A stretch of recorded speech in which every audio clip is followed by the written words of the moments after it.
ஆண்டவராகிய இயேசு கிறிஸ்துவின் இன்ப உயிர்த்தெழுந்த நாமத்தினாலே அற்புதமான சுவிசேஷ பயணத்துக்கு உங்கள் அன்போடு வாழ்த்தி வரவேற்கிறேன். அற்புதமான நாளிலே நாம் வெற்றி உள்ள சாட்சி உள்ள வாழ்க்கையை வாழ வேண்டும். நம்முடைய வாழ்க்கை அர்ப்பணிப்பாய் காணப்பட வேண்டும், அர்ப்பணிப்போடு காணப்பட வேண்டும். அர்ப்பணிப்பு இருக்கும் பட்சத்தில் நம்முடைய வாழ்க்கையில வெற்றி நிச்சயம். எல்லா விதமான தடைகள் தகர்க்கப்படும், எல்லா விதமான தடைக்கற்கள் படிக்கற்களாய் மாற்றப்படும். அல்லேலூயா. அதான் பாருங்களேன், எஸ்தருடைய புஸ்தகத்தை நாம் எடுத்து வாசிக்கும் பொழுது எஸ்தர் 4:11 4:16 அவள் ஒரு முடிவு எடுக்கிறாள். ராஜ சமூகத்தில் செல்வதற்கு முன்பாக நான் செத்தாலும் சாகிறேன், நான் இப்ப உள்ள ராஜா கிட்ட போறேன், என்ன நடக்கும்னு தெரியல, ஆனாலும் ஒரு நம்பிக்கை, என் குல மக்கள் எப்படியாவது காப்பாற்றப்பட வேண்டும் என்ற உன்னத உயர்ந்த நோக்கத்தோடு கடந்து செல்கிறார். அந்த நேரத்துல எஸ்தருக்கு ராஜாவுடைய தயை கிடைத்தது. எஸ்தர் 5வது அதிகாரம் 5:3-7 வாசிக்கும் பொழுது ராஜா கேட்கிறாரு, ராஜ்யத்துல பாதி கேட்டாலும் உனக்கு கொடுப்பேன்னு சொல்லிட்டாருங்க. ராஜ்யத்துல பாதி, எவ்வளவு பெரிய பாக்கியம் ஸ்லாக்கியம். உடனே பாதி எழுதி கொடுன்னு கேட்டால இல்லையா? நம்ம என்ன பண்ணிருப்போம் யோசிங்க. உங்களை பார்த்து ஒருத்தர் கேட்கறாங்க, நீங்க போன நோக்கம் என்ன, எதை குறிச்சு போறீங்களோ அதுல முன் உரிமை முன் உதாரணமா இருக்க வேண்டுமே தவிர அலைப்பாய கூடாது இல்லைங்களா? அர்ப்பணிப்பு அலைப்பாயாது. அர்ப்பணிப்புக்கு அதிமோகம் பேராசை இருக்காது. அர்ப்பணிப்பு தன் கவனத்தை திசை திருப்பாது. அர்ப்பணிப்புக்கு அது நோக்கம் நிறைவேற பாடுபடும். எப்படி அது பாடுபடும்? அதான் நீதிமொழிகள் 16:1 சொல்லுகிறது, நாவின் பிரதிஉத்தரம் கர்த்தரால் வரும். ஹல்லேலூயா.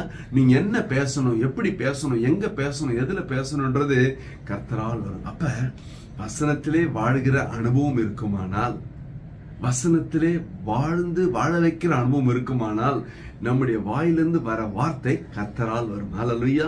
ஏற்ற வேளையில சரியா பேச முடியும். பாருங்களேன், ராஜா கேட்டாரு, என்னமா வேணும்?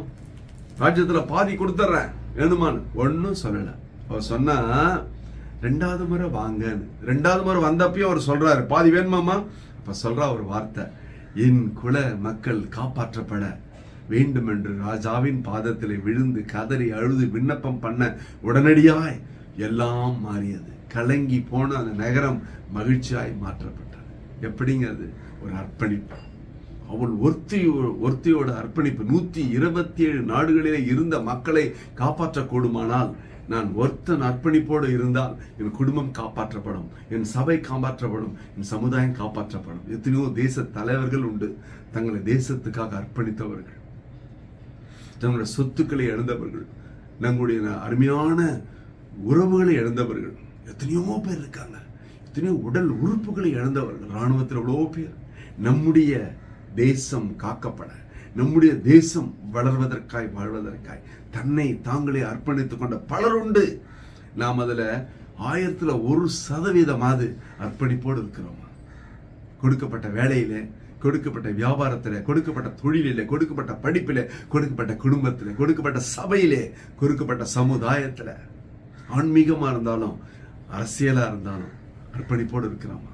இன்று இந்த அர்ப்பணிப்பு உன்னை பெரிய ஆசீர்வாதத்துக்குள்ளாய் நடத்தும் என்பதில் சந்தேகம் இல்லையே. ஒரு விசை கண்களை மூடும். ஹல்லேலூயா, ஹல்லேலூயா, ஹல்லேலூயா. அப்பா ஸ்தோத்திரம் ஆண்டவரே. அற்புதமான ஆசீர்வதிக்கப்பட்ட திருநாளில் இதை பார்த்து கொண்ட பிள்ளையோட வாழ்க்கையில பெரிய அர்ப்பணிப்பு காணப்பட்டு சுவாமி, அவர் எதிர்பார்க்கிற விரும்புகிற காரியத்தை கர்த்தர் கொண்டு வருவீராக. தடைகளை முறித்து போடுவீராக. எல்லா தடைகள் வாழ்க்கையில பெரிய முன்னேற்றத்தின் படிகளாய் மாற்றப்படட்டும். இயேசு கிறிஸ்துவின் இன்ப உயிர்த்தெழுந்த நாமத்தினாலே தேவன் செய்யும்படியாய் உம்முடைய பாதத்துல ஒப்பு கொடுத்து ஜெபித்து ஜெயம் எடுக்கிறோம். ஜீவனோடு நல்ல பிதாவே, ஆமென். ஆமென். கர்த்தர் உங்களை ஆசீர்வதிப்பாராக. Praise the Lord.